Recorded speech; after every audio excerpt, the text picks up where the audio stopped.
There is nothing more terrifying to me than the media I love. I've been isolated for so long and want so badly to share my love for the shows, movies, video games, and music that have kept me somewhat sane throughout my life.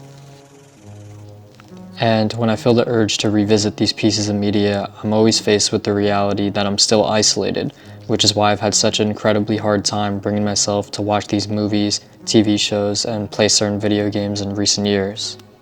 The last time I watched the movie Boyhood all the way through, I was probably around 12 or 13. The last time I watched Adventure Time or BoJack Horseman by myself, I was a little older than that. Now, one thing I want to make clear is that I have watched these shows with other people more recently, but that doesn't take nearly the same amount of willpower. That's something that can feel good to do because it's like I'm showing someone I like a piece of myself. Like, it's what I'd imagine it would be like to show someone you're in a relationship with your hometown that you grew up in. Now, what exactly is it about these movies or shows that makes me feel bad about being isolated? I'm gonna start with BoJack Horseman. BoJack reminds me a lot of Rick from Rick and Morty because they're both pretty tragic characters, and I think BoJack in specific is relatable to a lot of people.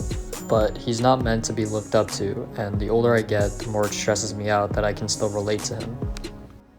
Like, when I was a teenager, it was one thing because I felt like there was more room to change potentially. And one thing I like about this show is the amount of sad endings it has because things really don't always work out the way people want them to. I think the main thing though is that BoJack and some of the other characters in this show don't take the most typical paths in life. And as someone who has felt rejected by the academic world since around the time I was in middle school, I feel like I can relate to an extent. As Adventure Time goes, the last time I really watched that alone, I guess, would have been Fiona and Cake in my senior year of high school. And I actually ended up watching some of this with a couple of my friends. I watched the last couple episodes with one of my friends as they came out, and then rewatched the series a couple months later with another. And I remember my favorite part about this show actually was the first couple of episodes when Fiona is just living in her normal world without any magic involved. The reason for this is because it's the most relatable to me. Fiona just being a 29-year-old trying to make it through her life and living on her own.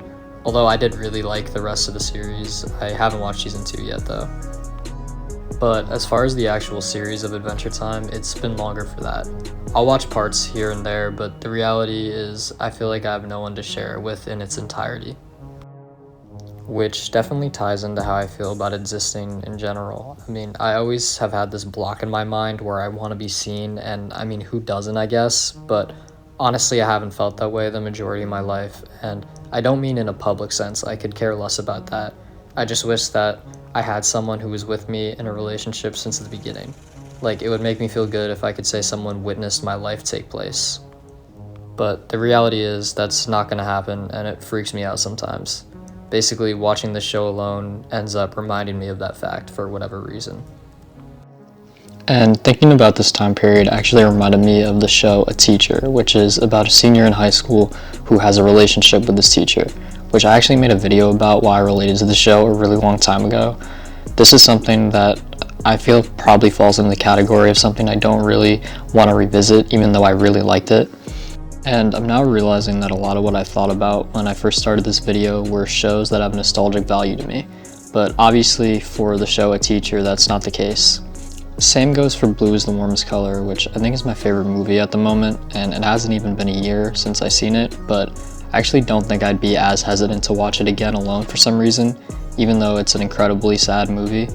Whereas a show like Regular Show, which is mostly just funny, it would make me feel weirder to watch on my own, and I think it's because it has such nostalgic value to me. The thing about Regular Show that's weird is it brings me back to when I was a kid on one hand, but it's also incredibly relatable to me still because I'm around the same age as the main characters now. The aimlessness that Mordecai and Rigby have towards their lives is something that I think is reality for a lot of people. For me, one of the most infuriating things is when someone asks me what's next or what my plan is, especially when it's an older family member or something like that. And the reality is I'm just going day by day, and the interests that I do have aren't something that I'm going to want to share with them because it's personal to me. I think that ties back into the point of this video as well, being that I do want to share the media I love with others, but when no one is around, that same media becomes a reminder of my own isolation. And before I end this video, I want to talk about video games that fall into this category for me really quickly, and the main one I can think of is Mario. I actually recently played some Mario 3D World the other day at my friend's place because he has a Wii U setup, and it was really fun, but I always tell myself I'm gonna play on my own or get into speedrunning, and I never do. I also recently started playing Far Cry Primal again, a game that I loved when I was 10, and it's been really fun to get back into. My final point is that it ends up being a good thing sometimes when I play or watch things that I know hold value to me, regardless of the negative thoughts that they'll bring up.